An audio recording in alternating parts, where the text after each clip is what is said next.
જ્યારે જીવ મૃત્યુલોકમાં જન્મ લે છે ત્યારે એને સ્મૃતિ શૂન્ય હોય છે. એના તો કોઈ વસ્તુને જાણતો હોય છે કે તેને ઓળખતો પણ નથી હોતો. બાળક જ્યારે માતાના ગર્ભમાંથી બહાર નીકળીને આવે છે કે તરત જ તે રોવાનું ચાલુ કરી દે છે. બાળક આવું તકલીફમાં કરે છે કે કોઈ બીજું કારણ પણ છે જેને આપણે સમજી શકતા નથી. શું તમે પણ કોઈ દિવસ વિચાર્યું છે કે બાળક જન્મ લેતા જ તરત રોવે કેમ છે? એની પાછળનું કારણ શું છે? હિન્દુ ધર્મ શાસ્ત્રોના મુજબ જોઈએ તો આના પાછળ એક પૌરાણિક કથાની માન્યતા છે જેનો લેખ વિષ્ણુ પુરાણમાં પણ મળે છે. મુસ્લિમ ધર્મમાં પણ બાળકોના રોવાના એમના અલગ કારણો જણાવવામાં આવે છે, પરંતુ હકીકત શું છે એનો સાચો જવાબ આપણે બધા જ જાણવા માટે ઉત્કૃષ્ટ છીએ. બાળકના જન્મ લેતાની સાથે જ રોવાના કારણને વિજ્ઞાન એક સહજ અને આવશ્યક પ્રક્રિયા માને છે. તો આવો મિત્રો, આ વિડીયોમાં સૌથી પહેલા આપણે બાળકના રોવાના વૈજ્ઞાનિક દ્રષ્ટિકોણને સમજીએ, પછી હિન્દુ ધર્મશાસ્ત્રમાં વર્ણવવામાં આવેલા પૌરાણિક કથાને જાણીએ જેનો ઉલ્લેખ વિષ્ણુ પુરાણમાં પણ મળે છે. નમસ્કાર મિત્રો,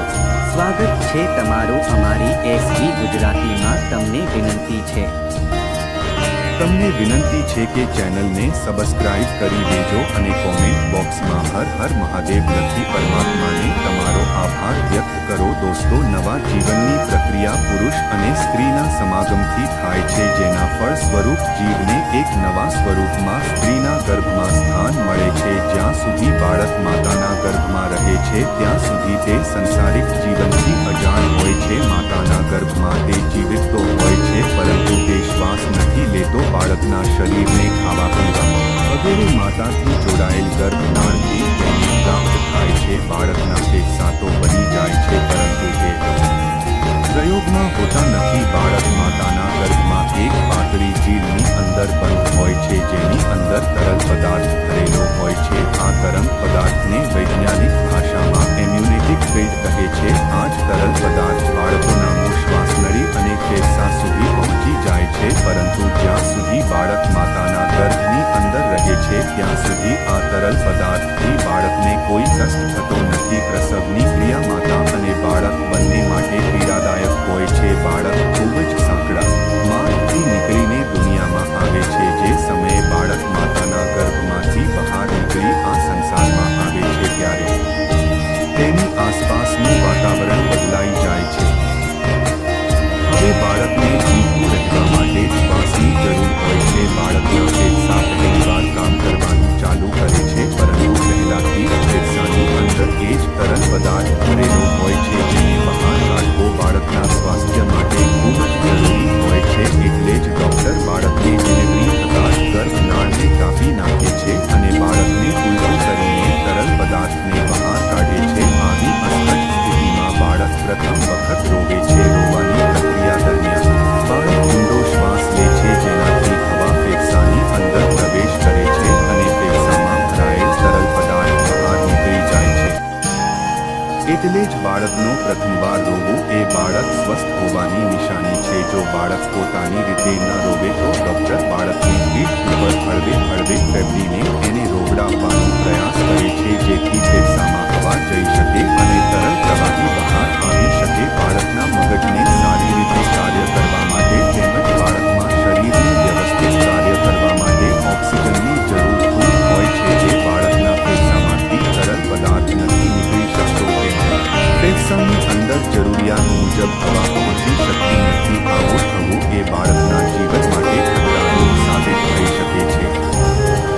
તો મિત્રો, આ વાત કરી આપણે વિજ્ઞાનની. આવો હવે જાણીએ જન્મની સાથે જ બાળકમાં રોવાના કારણો વિશે. ધર્મગ્રંથોમાં શું લખાય છે? બાળક જ્યારે પ્રથમ વખત રોવે છે ત્યારે તેનો અવાજ કંઈક આવી રીતે સંભળાય છે, જેમ કે તે પૂછી રહ્યું હોય, હું ક્યાં છું? વિષ્ણુ પુરાણ મુજબ જ્યારે બ્રહ્માજી સૃષ્ટિની રચના કરી રહ્યા હતા ત્યારે તેમણે યમ જેવો પુત્ર પેદા કરવાનો વિચાર કર્યો. ત્યારે તેમની માયાથી ખોળામાં એક માયાવી બાળક પ્રગટ છે. આ બાળક રોતા રોતા બ્રહ્માજીના ખોળામાં ઉથલપાથલ કરવા લાગ્યો. જ્યારે બ્રહ્માજીએ બાળકને આવું કરવાનું કારણ પૂછ્યું ત્યારે બ્રહ્માજીને પ્રશ્ન કર્યો, હું કોણ છું? ક્યાં છો? મારું નામ શું છે? ત્યારે બ્રહ્માજી કહે છે કે તે જન્મતા જ રોવાનું ચાલુ કરી દીધું, એટલે હું આજથી તારું નામ રુદ્ર રાખું છું. એવી માન્યતા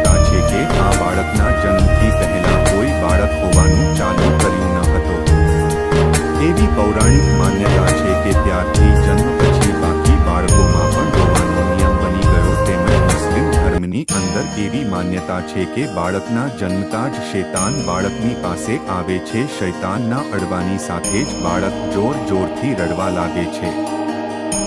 શું તમને પણ બાળકના રોવાનું કારણ પહેલાથી જ ખબર હતી? કોમેન્ટ બોક્સમાં જરૂરથી જણાવજો. દોસ્તો, આશા રાખું છું કે તમને અમારો આ પ્રયાસ અને આ વિડીયો પસંદ આવ્યો હશે. જો અમારો આ પ્રયાસ પર રહ્યો હોય તો પ્લીઝ વિડીયોને લાઈક કરો અને આવા જ વિડીયો જોવા માટે અમારી ચેનલ એસવી ગુજરાતીને સબસ્ક્રાઇબ કરી દેજો. સર્વે સુખમ ભવતુ. આવો મળીશું આવા જ બીજા વિડીયો સાથે.